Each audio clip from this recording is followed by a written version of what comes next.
সুপ্রভাত বন্ধুরা, আজকের সকালে বরাক উপত্যকা থেকে আসা কয়েকটি গুরুত্বপূর্ণ খবর হলো। এবার খোলা মাঠে অর্থাৎ টিভির চ্যানেলের পর্দায় রাহুল গান্ধীকে হত্যার নির্দেশ। এমনই গুরুতর অভিযোগ উঠেছেন বিজেপির কেরলের একজন বড় নেতা। রাহুল গান্ধীকে বারবার এমন ধমকি হুমকি এসে থাকে। এ নিয়ে রাজ্য জুড়ে তীব্র চাঞ্চল্য ছড়িয়েছে।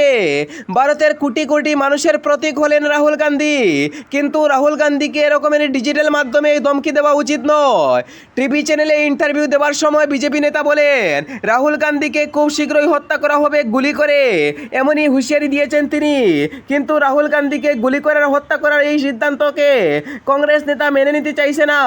ইতিমধ্যে কংগ্রেসের একাধিক নেতারা ভারতের গৃহমন্ত্রী অমিত শাহর কাছে একটি চিঠি প্রদান করেছে। চিঠিতে উল্লেখ করা রয়েছে যে অমিত শাহকে যদি অমিত শাহকে ধমকি দেওয়া হতো তাহলে অমিত শাহ 24 ঘন্টার ভিতরে সমাধান করে দিতেন। কিন্তু কংগ্রেস নেতা রাহুল গান্ধীকে এই রকমের ধমকি দেওয়া মানে গণতন্ত্রের অধিকারের উপর হামলা, এবং এই অযৌক্তিক সিদ্ধান্তের তীব্র নিন্দা এবং ধিক্কার জানিয়েছেন বিভিন্ন জনগণ। তা নিয়ে রাজ্য জুড়ে তীব্র ক্ষোভ এবং ধিক্কার জানানো হচ্ছে। 24 ঘন্টার ভিতরে শ্যামকানু মহন্তকে গ্রেফতার করা না হলে আরও কঠোর হবে আসাম সরকার। এই 24 ঘন্টার সময়টি আসামের মুখ্যমন্ত্রী এবং আসাম সরকার এবং আসাম পুলিশ এবং আলফার দলের জন্য একটি বিরাট বড় দিন।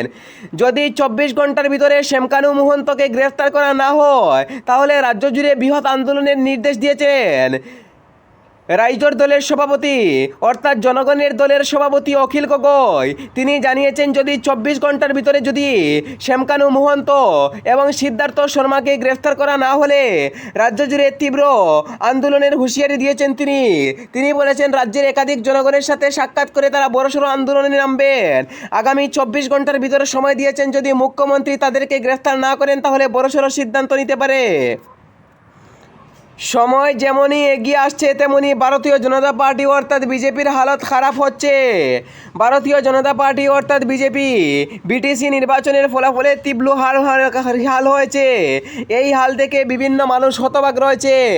রাজ্য জুড়ে একাধিক স্থানে বিটিসি নির্বাচনের ফলাফলে বিজেপির ভরাডুবি হয়েছে। ভরাডুবি অর্থাৎ 40টি বিটিসি আসনের মধ্যে বিজেপি শুধুমাত্র 5টি আসন পেয়েছে, যা ইতিহাস যদি তোলা হয় তাহলে রাজ্যের শাসক দলের এতটা সিট হওয়ার কথা নয়। কিন্তু এমন হালত খারাপ হওয়ার কারণে বিভিন্ন জনগণ বারবার প্রশ্ন তুলছেন।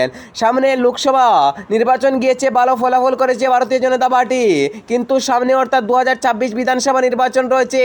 সেই নির্বাচনের আগে যদি এই রকমের ফলাফল ভারতীয় জনতা পার্টি করে তাহলে রাজ্যে বিভিন্ন বিতর্কের মধ্যে পড়বে এবং শাসক দলের এমন করুণ পরিণতি থেকে বিভিন্ন জনগণ বিপাকে রয়েছেন। জুবিন গার্গের রহস্য নিয়ে তুলপাড় রয়েছে রাজ্যের রাজনীতি। সময় যেমনটা এগিয়ে আসছে তেমনি রাজ্যেও বিভিন্ন জায়গায় উত্তপ্ত পরিস্থিতি অব্যাহত রয়েছে। শ্যামকানু মহন্ত, সিদ্ধার্থ শর্মা এবং আরও 10 জনকে গ্রেফতারের দাবি জানিয়েছে ইতিমধ্যে আসাম সরকার। এসআইটির হাতে ইতিমধ্যে রিপোর্ট জমা হয়েছে এবং এসআইটি নির্বিঘ্নে চলাচল করছে এবং তাদের পথগুলো দেখাচ্ছে। ইতিমধ্যে শ্যামকানু মহন্তের ঘরে ইডি অর্থাৎ এসআইটি রেড করে বিভিন্ন ভুয়া প্যান কার্ড বিভিন্ন নথিপত্র বাজেয়াপ্ত করেছে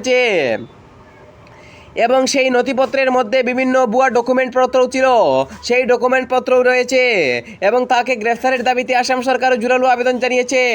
যদি রিপোর্ট দেখানোতে এসআইটি ব্যর্থ হয় তারপরে এই দায়িত্বটি সিবিআইয়ের হাতে দেওয়া হবে এবং কোনো জায়গায় এরকমের ভুয়া দেখিয়ে লুকানো হবে না এই ঘটনার তদন্ত। তা নিয়ে রাজ্য জুড়ে এমন তিরপার অব্যাহত রয়েছে। মুখ্যমন্ত্রী ডক্টর হিমন্ত বিশ্ব শর্মার এমন কথাবার্তা দেখে হতবাক রয়েছে আসামের জনগণ। কিন্তু মুখ্যমন্ত্রী কী সিদ্ধান্ত দিতে পারেন তা নিয়ে আসামের লক্ষ লক্ষ মানুষের অপেক্ষায় রয়েছেন। বাঙালিদের সবচাইতে বড় উৎসব হলো দুর্গাপূজা। এই দুর্গাপূজা নির্বিঘ্নে সমাপ্ত করতে হাইলাকান্দিতে বিশেষ পদক্ষেপ মন্ত্রী কৃষ্ণেন্দু পাল গতকাল হাইলাকান্দিতে একটি সাংবাদিক সম্মেলন করেন এবং একটি বৈঠকে দেখা যায় তিনি বলেন যে নির্বিঘ্নে হাইলাকান্দিতে দুর্গাপূজা চলছে এবং দুর্গাপূজার যে সকল প্রতিমা মণ্ডপ রয়েছে সেই সকল মণ্ডপের সামনে কোনো যদি গর্ত থাকে তাহলে পূর্ত বিভাগকে সেই সকল গর্তগুলো বরাদ্দের নির্দেশ দিয়েছেন আসামের পশুপালন মন্ত্রী কৃষ্ণেন্দু পাল। তিনি জানিয়েছেন যে দুর্গাপূজা বাঙালিদের একটি বিরাট বড় উৎসব। সেই উৎসবটি নির্বিঘ্নে সমাপ্ত করার জন্য আসামের বিভিন্ন জেলার সাথে বরাক উপত্যকা 3টি জেলাও নড়েচড়ে বসছে এবং বিভিন্ন স্থানে উৎসব মুখর পরিবেশ রয়েছে হাইলাকান্দিতে, যাতে দুর্গাপূজা নির্বিঘ্নে সমাপ্ত হয়। তার কারণে মন্ত্রী কৃষ্ণেন্দু পাল প্রশাসনকে জোরালো আবেদন জানিয়েছেন।